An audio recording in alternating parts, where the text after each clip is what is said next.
go into this slide. Basic, simple life story. That's life. And what you put in life, what you get out of it. That's simple. I couldn't make it any simpler. And yet it's a concept that no one understands.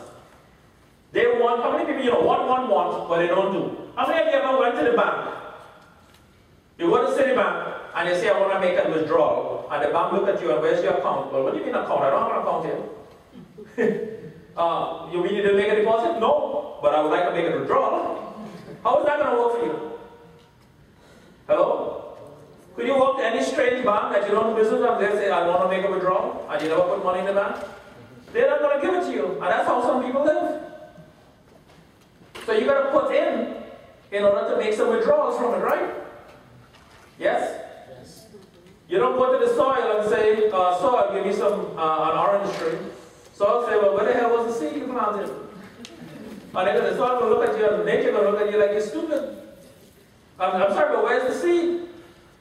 And then when you plant and you work, you don't expect the orange tonight because you planted this morning. You have to give it time to grow on nature. That's what I'm telling you now. You have to nurture it. And that's why I'm telling you, when you start any business, you can't quit your business in the middle of all the effort up front. 1 week, 2 weeks, 6 months. You have to give your seed time to grow. Life is a very slow process. So you have to give yourself the vested time in order to bear fruit. You can't stop and give up, because let me tell you something, when you plant that seed and you nurture it for 2 or 3 months before that root starts taking place and the tree starts bearing fruit, and you give up, all you did was walk away from your fruit, and some other genius is going to walk in and just pick the shit off the tree. Do you really want to do that? No, you want to plant the seed and you want to reap the rewards of the fruit. So I'm telling you, what you put in life is what you're going to get out. What you sow is what you reap. You guys are hearing that? Now, don't be confused. A lot of people here only want to know what they're getting, what they're getting, what they're getting. I'm telling you, take your eyes on what you get and understand. When you're done with your work for the day, all you have to be focused on is what am I sowing today. Focus on what you're sowing, because the reaping is going to take place. That's just the law of life. So you focus not on what you're going to get, but you focus on what you're doing, what you do. Focus on what you sow on a daily basis, and you will never have to worry about reaping. I do not worry about reaping, because my job is just to add value to people. And I know when I add value to people, it is going to come back to me tenfold. Does that make sense? When you make a decision every morning to get up and go to work and add value, you're going to get paid for it, because people are going to notice the value you bring to the workplace, to the marketplace. You guys with me? Good. So, what is an entrepreneur? Big question. Still didn't answer that yet. And a lot of people have a big, all this different ideas in the room if you went around the room. Entrepreneurship is living a few years of your life like most people won't, so that you can spend the rest of your life like most people can't. That's a powerful statement. You see, a lot of people would rather go to work 9 to 5 and get someone else rich than to work 9 to 5 getting themselves rich. Why? Fear has a lot of that, and I'm going to go into whys and reasons in a second. But you guys understand that? You have to be willing, and it's good to see that you guys are here today because you have that belief system already. I don't have to explain that to you. You already have that belief system that I'm willing to put in the time necessary and work 10 times more than anyone else. So when they're still working on 9 to 5 until age 75, 5 years, 10 years, 15, 20 years from now, you're retired and you're enjoying all the rewards and all the reaping, while they have to continue sowing because they didn't sow enough in their younger years between ages 20 and 40. Does that make sense to you? You should be toning it down between 40 and 50. Why? Because you now starting to reap all of your labors from 20 years of working. Make sense? Okay. Mindset. An effective entrepreneur converts a source into a resource. That's all you really have to know about it. You take a source and you convert it into a resource. There's a lot of sources. A source could be an idea. It could be an opportunity. It could be an asset. Or a purpose. And I'm going to break down these down individually in a second. But you have to understand what you're dealing with. You take a source and make it a resource. And there's a lot of sources out there. Lots of sources. So there's no lack of opportunity. This is America. There's a lot of opportunity. This is where people build bridges, they dig holes, tunnels, they're dying and killing to get here. I don't see people dying and killing to get out of America. They're dying and killing to get here. You guys with me on that? This is the land of opportunity, and I think a lot of people, 85% of Americans, do not appreciate the opportunity that they're born and they live in. And that is why you have so many foreigners from different lands coming here and living the American dream while the American people are living in debt. Does that make sense? And that's a hard notion, but that's not the people in this room, because you appreciate where you live. You appreciate that you live in the finest and best resource in the world. Because it's a resource. You guys with me on that?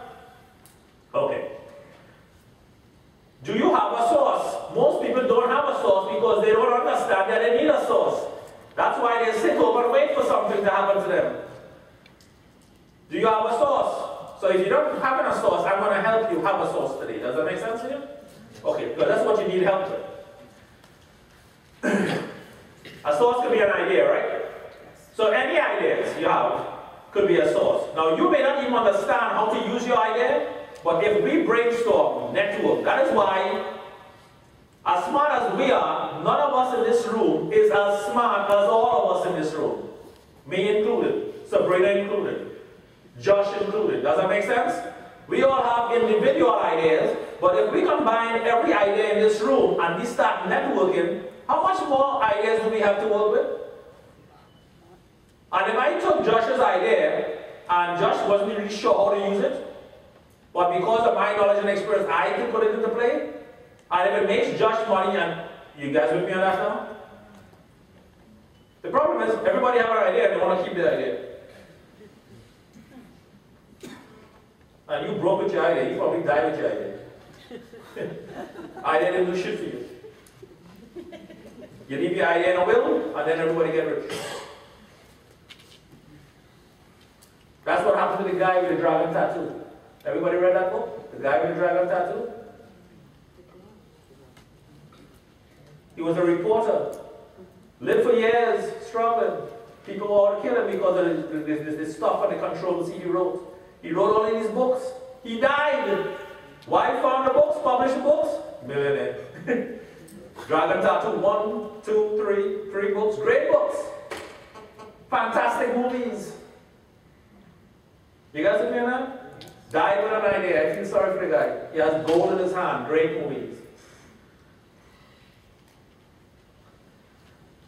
An idea could be what? Old ideas. Take a new, old idea. How many of you see movies and they just remain a movie? Hello? These guys make getting rich off other people's ideas. So what's wrong with you? That means you might have a new idea. That Facebook guy had a new idea, right? You can make money with a brand new idea, but I'm telling you something, that's very hard to come by, right? That takes some originality and some, you see what I'm saying? But what's wrong with stealing ideas? Nothing wrong with that. Hello? Stay in the ship. You think all these guys read, think and grow rich and John Maxwell with his 17 laws? Where do you think they get all them ideas from? Other people. And they put it in all their worlds and all of a sudden it's my idea. You didn't know how to capitalize and get rich with it, so I just stole it from you. I reworded it and it's my idea. You think I come up with half of this shit? Show me this, call me. This whole presentation is Barry Dillah, by the way. Copyrighted me, mine, that's it. Done. I didn't borrow an idea, didn't steal an idea, and I never had a new idea. Well, I did, I have all the new ideas. Isn't that be stupid for me to say? take an idea, and if it's working, duplicate the system, duplicate the idea. And here's what happens to the Sabrinas and the people that are very good at these ideas. They are willing to help you implement the ideas. And that's what most people don't realize. People making $30,000 a year, hanging out at the bars, talking about being millionaires, to somebody else making $30,000 a year. It's broke talking to broke. End result, broke. Somewhere in that equation, broke have to be talking with people making money so that you make some more money. It's a simple formula. I don't understand why people overcomplicate life. If I like what you do, and I would like to dress the way you dress, I like to live the lifestyle you live and the community you live, then guess what? I have to give up my belief system and buy into yours.